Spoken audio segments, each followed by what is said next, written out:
In America, there is a misconception about who is on welfare. Now, let me just say this. There is no one program in the United States that constitutes welfare. There are many social programs in the United States that are part of what the United States calls the social safety net, which is really not much of a safety net at all when you consider the meager benefits that people receive. So, what I've decided to do is look quickly at the statistics from the last census. Now, this holds true going back, but actually in the last 20 years, it has increased. The number of people receiving public benefits of some sort or another has increased amongst one particular demographic, and that is amongst white people. 20 years ago, 61% of all the people receiving public benefits of some kind in the United States were white people. Today, or as of 2022, or as the last census, 76.2% of all the people receiving some form of public benefit were white people. And the rest were people of color, 13%, people of Asian extraction, 6%, give or take, and people of Hispanic, somewhere down in the middle there. So let's just talk about what constitutes public benefits. So I'm going to read this list here, and this is what makes up all of welfare, if you will, in the United States. Medicaid, SNAP, WIC, free or reduced price school meals, SSI, TAANF, energy aid, rental subsidies, unemployment compensation, and assorted other programs.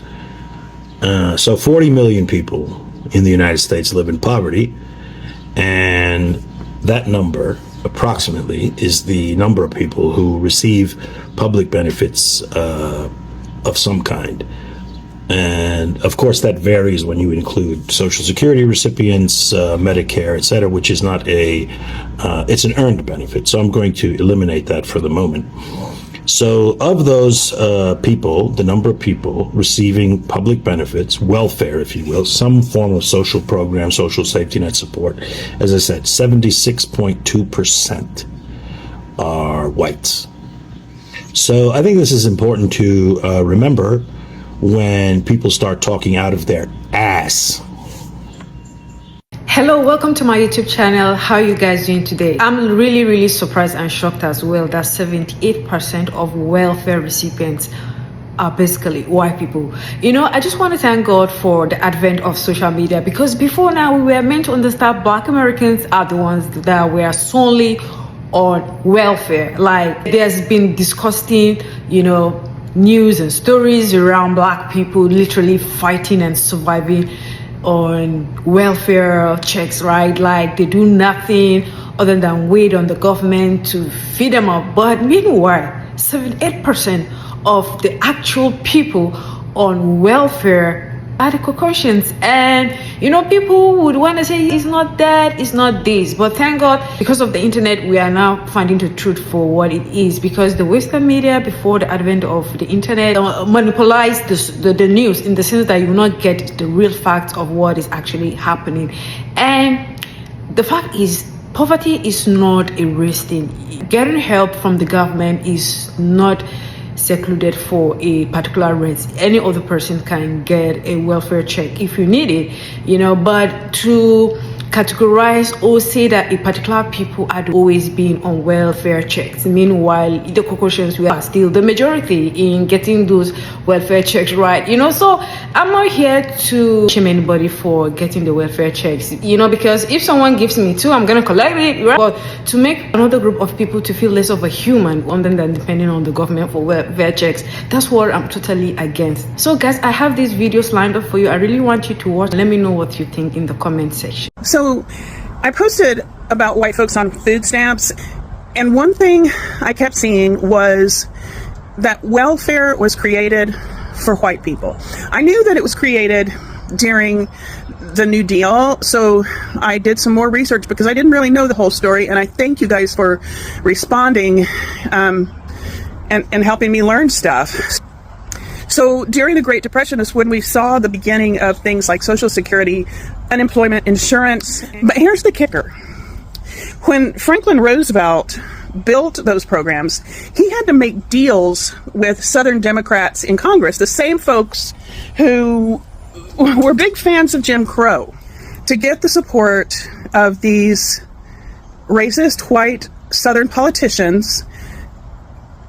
The programs were designed to exclude farm workers, domestic workers, jobs held overwhelmingly by Black, Latino, and Indigenous people. So right from the start, Black and brown families were pushed out of benefits so that white people could get them.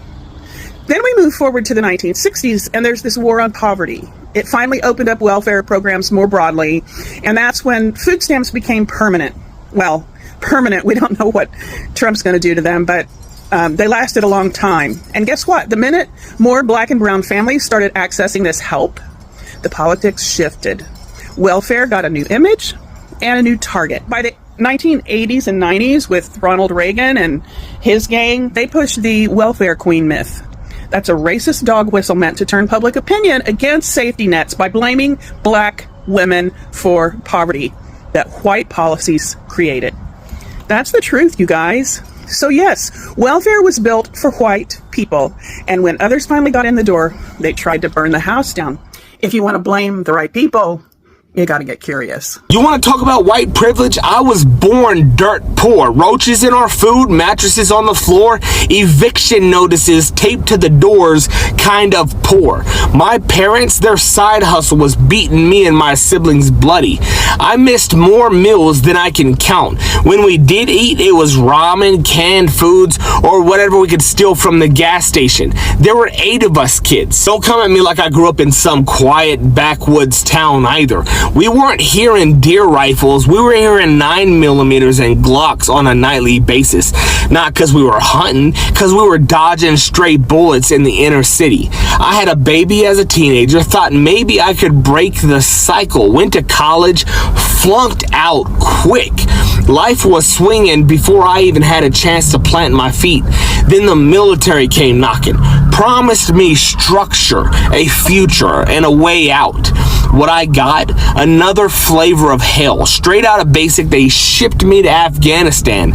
19 years old, couldn't buy a beer back home, but I could carry a rifle, kick in doors, and watch friends die in pieces. I came home to a wife who had cheated on me while I deployed, ended in divorce, missed my baby's first steps, first words, first everything. I got the title Dad, but only for 2 days every other week when the courts allowed me. So I drank, I numbed it out, I drowned it in alcohol and women, hopped from job to job, security, government contracts, even worked with the feds for a minute, but it all fell apart. I ended up homeless, ashamed, alone, and broken. Now, I've been sober for 4 years, been through more therapy than most folks can stomach, read hundreds of books, and here's what I figured out. As bad as I have had it, if I was Black, I probably wouldn't have survived it. That ain't an opinion, that's truth. Black Americans make up 13% of the population, but 38% of the prison population. 1 in 3 Black boys born today, they're expected to end up behind bars. That ain't by accident, that is policy. That's centuries of systemic racism passed off as justice. The 13th Amendment did not abolish slavery, it rebranded it. It says slavery is legal as punishment for a crime. That's why we got corporations making billions off of prison labor while folks inside earn cents an hour if they're lucky. That clause was written to target Black Americans, and it's still doing exactly that. Now I run an organization called West Virginia Fights Back. We feed people, we take care of people. No strings, no red tape, no begging for scraps. We take care of our own because the government won't. My dream? A Fights Back chapter in every damn state. Abolish the prison industrial complex. Burn the cage down. Build something real in its place. Fred Hampton said, you can jail a revolutionary, but you cannot jail the revolution. This is not about shame. This is about responsibility. If you've had the privilege of not being targeted by the system, you've got the duty to help tear it down. I don't know how any of you guys are going and going and going. I know you gotta be at the same level of mental health as me. Every day it's something new. Between the fucking news and the fucking stupid Biden and stupid Trump. This country's fucked. Every day we're spending more and more money. None of us are getting ahead. The rich people are the ones that are fucking getting ahead. I'm tired of struggling. I've done everything I can. I'm trying to be a good man. I take care of my daughter. I take care of my wife. The best I can. I can't keep going. Every day it's something new. And then on top of that, as if you're not trying to spend money, you have to. Fucking everything's expensive. I own a painting company. I still can't fucking make it. I'm fucking trying, man. I can't look at my daughter and my wife and know I'm failing.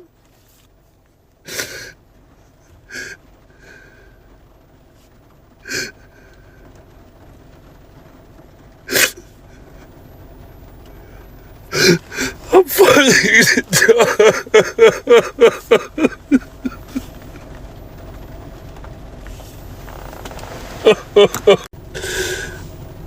Everybody wake up. It's time to stand up. It's time to be tired of this. It's our turn to fucking eat. I want to eat. I want my family to eat. I want you guys to eat. Stand up. Let's go. Stand up, man. Let's fucking eat. I'm tired. Let's help each other. I don't care what your political affiliation is. I don't care what fucking color you are.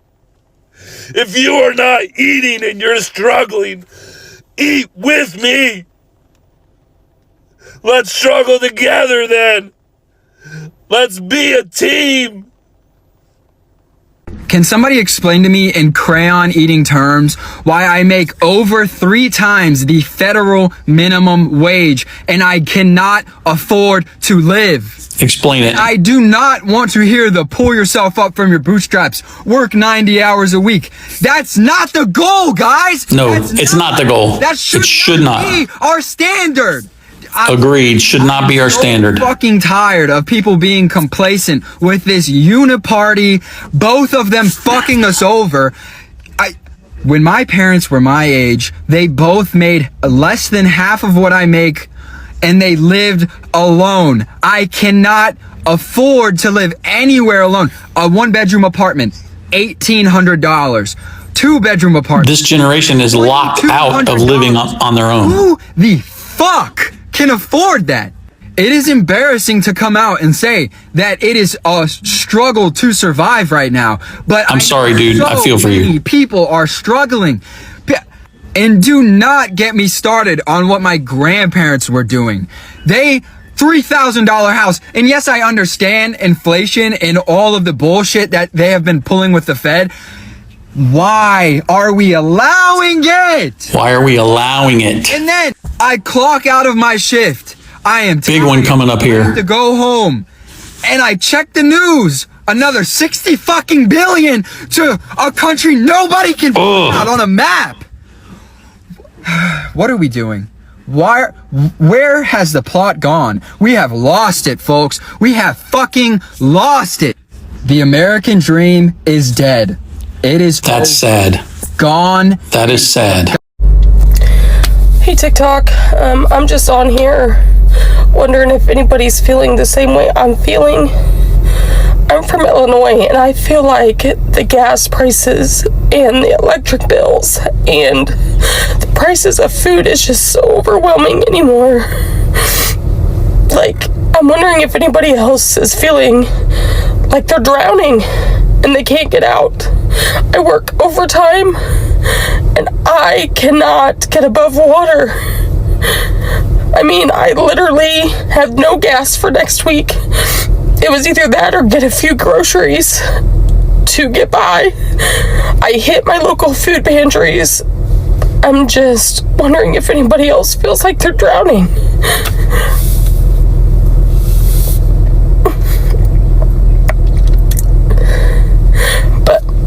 Anyway, I hope everybody has a great day. Only in America can you still have $3 in your bank account, but owe the bank $36.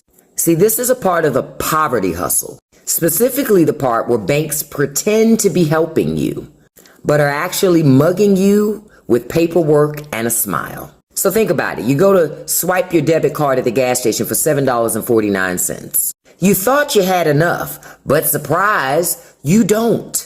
In this example, you're 72 cents short. So what does the bank do? They don't reject the charge. They pay it and charge you $35 in convenience. So now your $7.49 charge now takes on the charge of a steakhouse meal in just that short amount of time. But the kicker, rich people with millions of dollars in their account, they get overdraft protection from the bank for free. But if you're broke, that protection comes with a bill that you can't afford. But that's the system. It doesn't help you when you need it. It is a hustle. It profits off your need. It's legal robbery and a tax on being poor. And it's not just you. In 2023, banks made over $8 billion with a B dollars in overdraft fees alone. That's not a broken system, baby. It's a business model. And remember, Congress just passed something that allows the banks to put no caps on overdraft fees. Have you awakened yet? Is anyone else fed up with the price of groceries? Spent $210 at Walmart and it didn't even get its meat or anything yet. And that was over my budget and I had to use my credit card. But now I don't have money for gas. My car's on empty. Does anyone else just want to give up on life at this point? Because it's fucking stupid. Are we ever going to get out of this high-ass economy? I mean, I am no expert by any means, much at all. But I really don't think it should cost $9 for a pound of ground beef. I can't go to the grocery store without spending half my check. I mean, look, I have 2 kids. Trust me, I know it costs money to have them. But when we go there and it's $4 for a 2-liter soda or $25 for 2 sirloin steak, I mean, is it ever going to get better? Like, is the economy getting better? I have no clue. I'm asking the experts here because my parents would have never made it in this economy. We struggled every week. I mean, so am I, but they made a lot less money.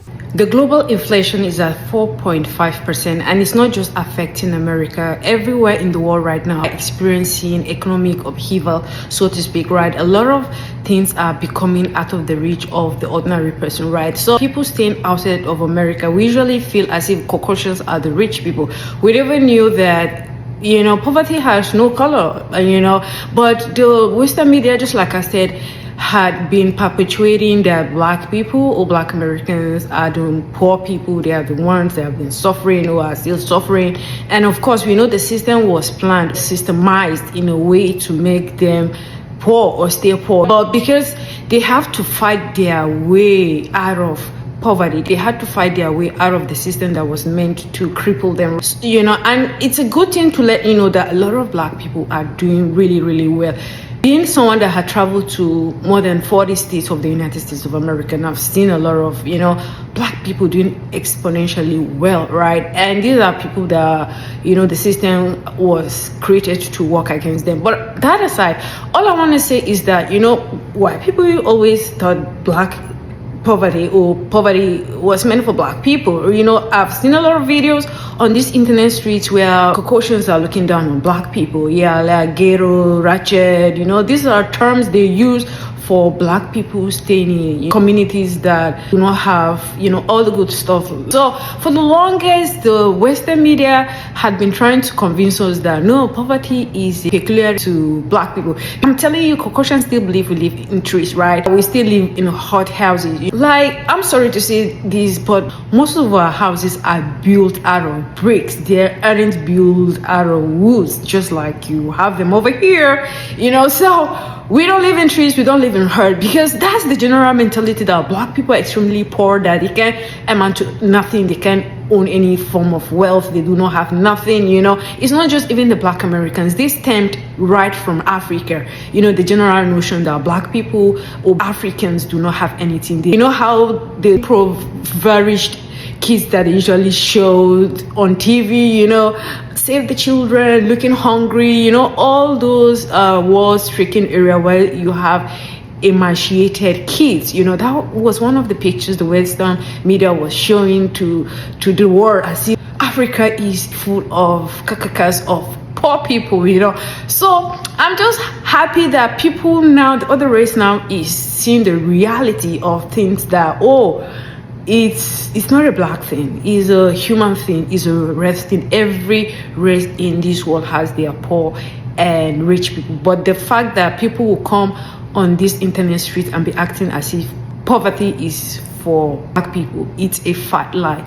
It's a fat lie. I can guarantee tell you a lot of Africans do live better than what I've seen happening here. So guys, I'm not trying to downplay what people are experiencing, because at the end of the day, all of us are all humans.